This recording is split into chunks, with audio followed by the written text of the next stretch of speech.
terms of the policy.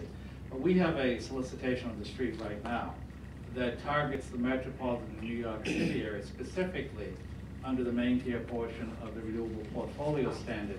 I happen to think there's significant potential for solar development in New York City that hasn't even been tapped. I'm not talking about Midtown Manhattan. You start going out into Queens, the Bronx, it starts looking like some of these flat buildings that we talked about over in New Jersey. So there's going to be an opportunity for folks to prove the concept by responding to this renewable portfolio standard, the regional one that we have for the metropolitan and New York City area. The other observation I would make, and again, I don't know where I come out on in terms of ultimately how you implement this program, but the entities that probably have the best understanding of some of these secondary benefits associated with the investment in solar are the utilities. Who knows Con Ed's system better than Con Ed in terms of where a solar investment might make the most sense on a group of rooftops to not only reduce the peak in a particular area in their system, which is maybe stressed because of a limited number of lines, but also because of the environmental benefits, and on you go. So there may indeed, before we sort this all out, be an appropriate role for the utilities to play, particularly at the distribution level, as opposed to necessarily the ownership level. Do you have a question, Gordon? I did, yeah. You guys have been kind of skirting around it when you talked about the cost issues and so on. Pointing out the difficulties and the sort of inconsistencies in people's understanding of the costs of the different renewable technologies, especially solar. This morning, for example, there was a guy on CNBC who was saying it's 3 times the cost of any other form of electricity. Bigger show will tell you that new generation of solar is the same cost as new gas turbine combined cycle power plants. So there seems to be a lot of disinformation, a lot of inability to understand the value of this technology, all the way down to the level of the appraisal, the first question in this group sort of surface. And it seems to me that in a way it reflects what's going on in a bigger scale in national politics. That you have people saying, gee, we have to save money, and other people saying, no, you have to get 2E3, you have to climb the pump. You have Democratic legislatures in Wisconsin hiding out in Illinois because they don't like the way the votes are going. There's a lot of stuff is going on. My question is, with all that stuff going on, and when you hear the debate, and the nature of the debate that we're all used to be hearing about renewable portfolio standards changing, are we on track to implement renewable portfolio standards? Are they really going to happen? Or are some states going to back away from them? Or are we just all going to back away from them and say, gee, we're a bunch of conservatives and we can't afford it, so we're not going to do it? Where are we? Is anybody tracking? Oh yes, oh yes. And I would only propose to speak for New York State. We're not backing away. And we're well on track to meeting the goal. Will we meet the goal? I can't guarantee that, okay? It's a very ambitious goal, 30%. But we're well over 20% already, and we're moving forward. And particularly if we're able, and one of my big hopes is that this solicitation we have in the metropolitan New York City area is successful and opens up the eyes of a lot of folks to the real potential in that neck of the woods. But no, I don't see those states that have gone forward, particularly here in New York, California, Massachusetts, backing away from their commitment to a renewable portfolio standard. Other areas of the country, it's different. I mean, the price of electricity in other areas of the country is very different.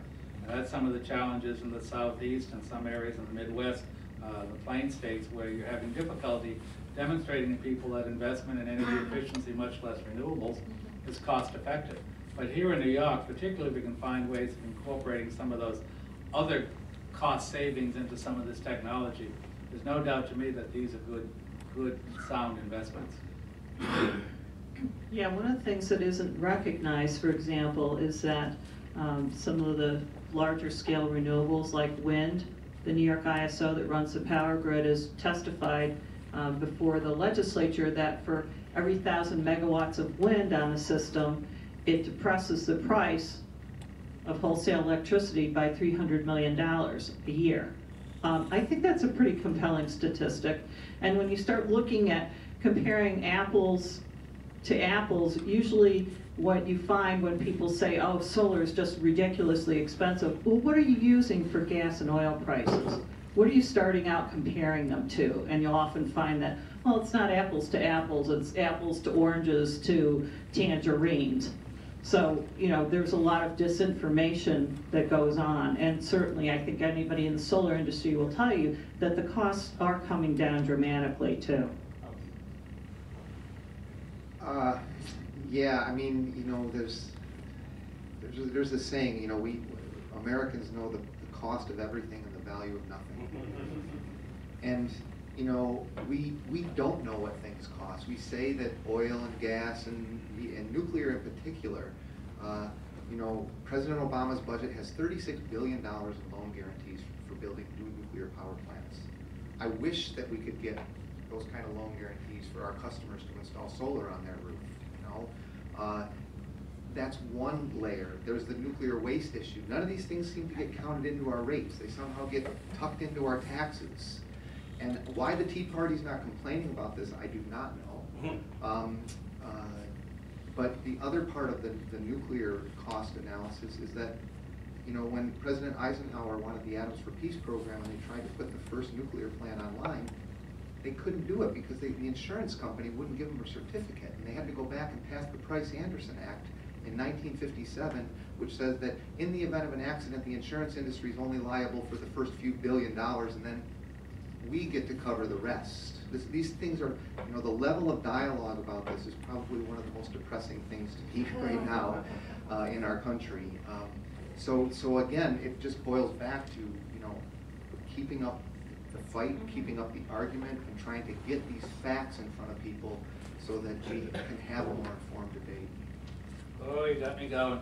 I mean, at one point, I mentioned energy efficiency. Over the last decade or so, we've invested substantial funds, and it's ratepayers' money, in energy efficiency. The programs that we've operated over the last 10, 15 years, the System Benefit Charge, the Energy Efficiency Portfolio Standard programs, they have saved participants in New York State, these are all New York State, $3.7 billion. But you got to play to gain, you know. If you don't participate in the programs, you're not going to get the events. What I always tell people, it's not my money, it's your money. You shouldn't be sitting there on the sidelines. You should be coming and using those money. And that doesn't take into account the impacts on people who don't participate in the program, okay? But those impacts are more than offset by the second economic analysis that I think Tom and Carol already alluded to, which is the lowering effect on prices at the wholesale level that these investments in energy efficiency make. So in high-cost states like New York, investing in strategies and technologies like energy efficiency, to me, is just good economic sense. Seems to me like that's almost the kind of thing you'd want to advertise, because that's... Oh, we are, as much as we can. I speak about it every time I get the opportunity. You're right, it's a number that hasn't been out there often, spoken about often enough. It seems like a nice, credible, succinct way of saying there's a payoff here, at least in conservation. And you know, if you could make the same case for wind, if you could make the same case for solar, maybe it would help resolve some of this, you know, non-secretarial argument that gets tossed around in the investment community. And, yeah, I'll give you another example. It's a local example here in the Capital District area. You would think that there are companies companies that are as sophisticated as GE, the Global Foundries, both of which are building major manufacturing facilities here in the Capital District area, who would understand energy.